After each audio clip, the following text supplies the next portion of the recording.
সকালের সংবাদে আপনাকে স্বাগতম। প্রথমেই জানিয়ে দিচ্ছি সংবাদ শিরোনাম। 5.7 মাত্রার ভয়াবহ ভূমিকম্পের একদিন না যেতেই আবারও ভূকম্পন।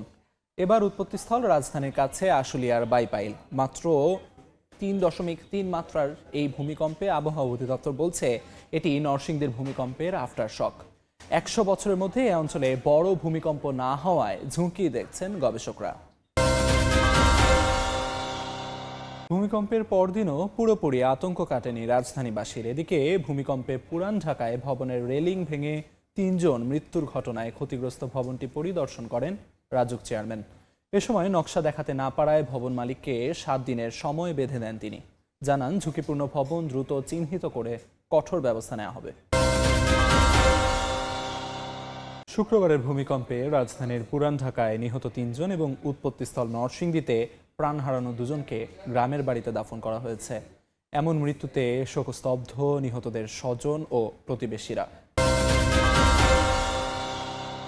জোটবদ্ধ থাকলেও গেল 10 বছরে হাসিনা বিরোধী আন্দোলনে দৃশ্যমান কোনো ভূমিকায় পাওয়া যায়নি জামায়াতে ইসলামীকে। ধর্মকে ব্যবহার করে ফায়দা হাসিল না করতে দলটির প্রতি আহ্বান জানিয়েছেন বিএনপি নেতারা। বলেন, মুখে নির্বাচনের কথা বললেও বিভ্রান্তি ও বাধা সৃষ্টি করতে চাচ্ছে একটি গোষ্ঠী। এবার শুনবেন বিস্তারিত।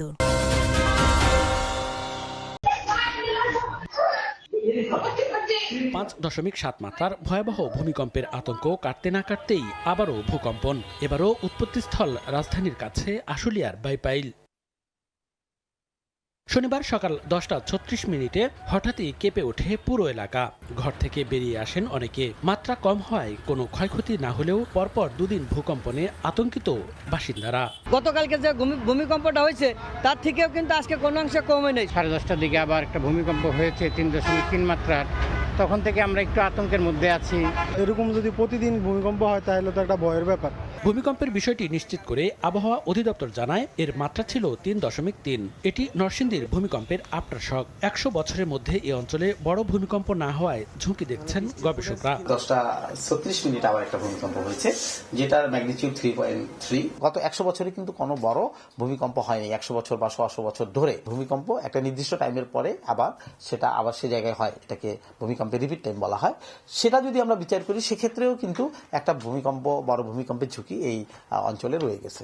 এর আগে শুক্রবার সকাল 10:38 নরসিংদীর মাধবদীতে 5.7 মাত্রার ভূমিকম্পে কেঁপে ওঠে সারা দেশ। এতে 10 জনের প্রাণহানি ও কয়েকশো মানুষ আহত হন। রাজধানী সহ দেশের বিভিন্ন স্থানে বহু ভবন হেলে পড়ার পাশাপাশি ফাটলও ধরে।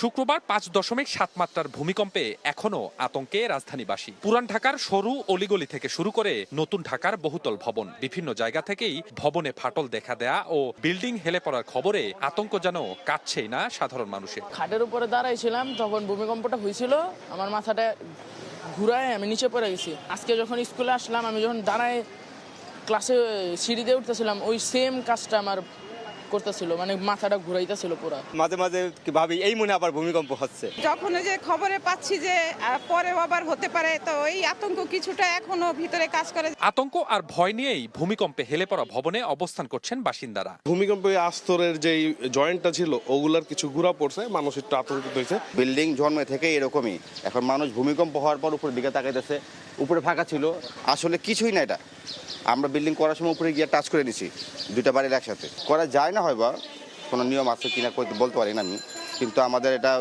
মিলিতভাবে করা হয়েছে। শনিবার সকালে পুরান ঢাকার আরমানিটোলায় ভূমিকম্পের কারণে রেলিং ভেঙে 3 জন নিহত হওয়ায় ক্ষতিগ্রস্ত ভবনটি পরিদর্শন করেন রাজুক চেয়ারম্যান। এ সময় ভবনটির নকশা দেখাতে না পারায় 7 দিনের সময় বেঁধে দেন রাজুক চেয়ারম্যান। নির্ধারিত সময়ে কাগজপত্র না দেখাতে পারলে ক্ষতিগ্রস্ত ভবনটি সিলগালা করে দেওয়ার নির্দেশ দেন তিনি। রাজধানীতে ঝুঁকিপূর্ণ ভবন দ্রুত চিহ্নিত করে প্রয়োজনীয় ব্যবস্থা নেওয়া হবে বলেও জানান রাজুক চেয়ারম্যান। এই বাড়ি কিন্তু প্ল্যান দেখাইতে পারেনি, বলছে ব্যাংকে আছে।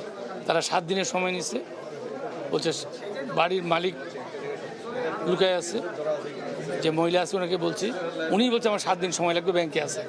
আপনি কালেক্ট করেন, 7 দিনের মধ্যে জমা দেন, নাহলে এই বিল্ডিংটা আমি বন্ধ করে দেবো। এইটা শুধু না, আমি অনেক বিল্ডিংয়ে দেখবেন বলে যাব যে এগুলো যদি 7 দিন বা 10 দিনের মধ্যে রেকটিফাই না করে, তাহলে আমি কিন্তু এই বিল্ডিংগুলো কাজ বন্ধ করে দেবো। আমরা একটা টেকনিক্যাল টিম করতেছি, তারা এগুলো অ্যাসেসমেন্ট করবে এবং সুপারিশ করবে। এবং আমরা অতি দ্রুত এটা ব্যবস্থা। ভূমিকম্পের কারণে নয়, ভবন নির্মাণে অনিয়মের বিষয় নিয়ে রাজুকের চলমান কার্যক্রম আরও গতিশীল করা হবে বলেও জানান সংস্থাটির চেয়ারম্যান।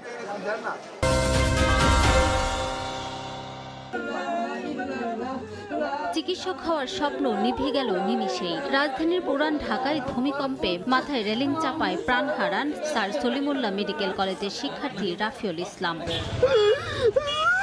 শনিবার সকালে মরদেহ বগুড়া শহরের সূত্রাপুরে গ্রামের বাড়িতে পৌঁছালে শোকের বিহ্বল হয়ে পড়েন স্বজনরা। ঈদগাহ মাঠে জানাজা শেষে নামাজগড় আঞ্জুমান ই মফিদুল ইসলাম কবরস্থানে তাকে দাফন করা হয়। একই দুর্ঘটনায় গুরুতর আহত হন রাফিউলের মা নুসরাত।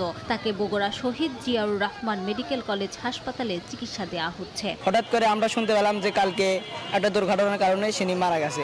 আমরা শুনে খুব কষ্ট পেলাম আর সারা বাংলাদেশের মানুষই ছেলেটার মৃত্যুতে অনেক শোকাহত, মর্মাহত। ছেলেকে নিয়ে বাবার বাজার করতে গিয়ে আর ফেরা হলো না। পুরান ঢাকার একই ঘটনায় মৃত্যু হলো দুজনের। রাজধানীর পুরান ঢাকায় ভূমিকম্পে নিহত বাবা ব্যবসায়ী আব্দুর রহিম ও ছেলে রিমনের মরদেহ শনিবার সকালে পৌঁছায় গ্রামের বাড়ি লক্ষ্মীপুর সদরে। এ সময় এক হৃদয় বিদারক পরিবেশের সৃষ্টি হয়। আজ সুন্নাহ মাদ্রাসা ও মসজিদ কমপ্লেক্স মাঠে নিহতদের জানাজা অনুষ্ঠিত হয়। এরপর পারিবারিক কবরস্থানে দাফন করা হয় তাদের।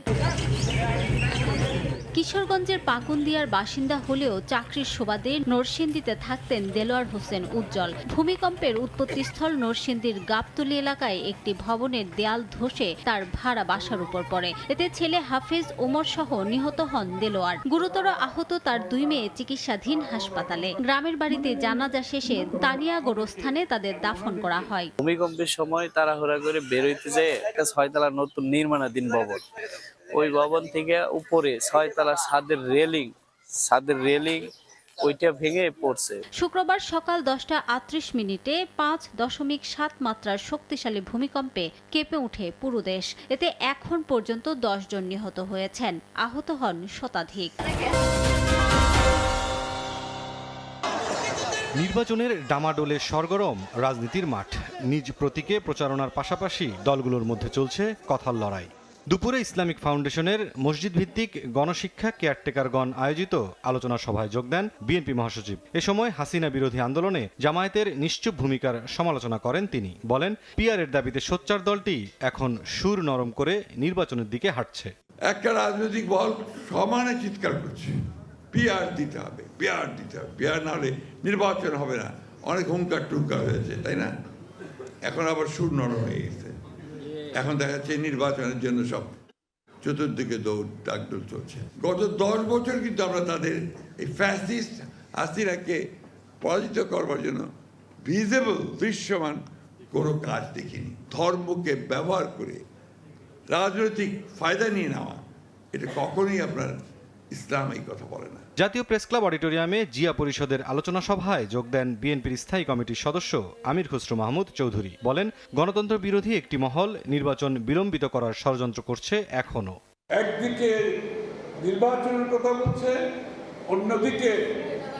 অন্যদিকে বিভ্রান্তি সৃষ্টি করতে চাচ্ছে, বাধাগ্রস্ত করতে চাচ্ছে, অগণতান্ত্রিক কার্যক্রমের মাধ্যমে দাবি আদায় করতে চাচ্ছে। বাংলাদেশের মানুষ সেটা গ্রহণ করবে। এদিকে শহীদ মিনারে মুক্তিযোদ্ধা সমাবেশে বিভ্রান্তিমূলক পরিসংখ্যান নিয়ে কথা না বলে জনদাবির সঙ্গে একাত্ম হতে জামায়াতের প্রতি আহ্বান জানান বিএনপির স্থায়ী কমিটির আরেক সদস্য সালাউদ্দিন আহমদ। একটা জরিপে দেখা গিয়েছে 70% মানুষ তাদের বাসায় পিআর নাকি চায়। আর একটা নিরপেক্ষ জরিপে দেখা গিয়েছে 56% মানুষ পিআর কি জিনিস বুঝে না।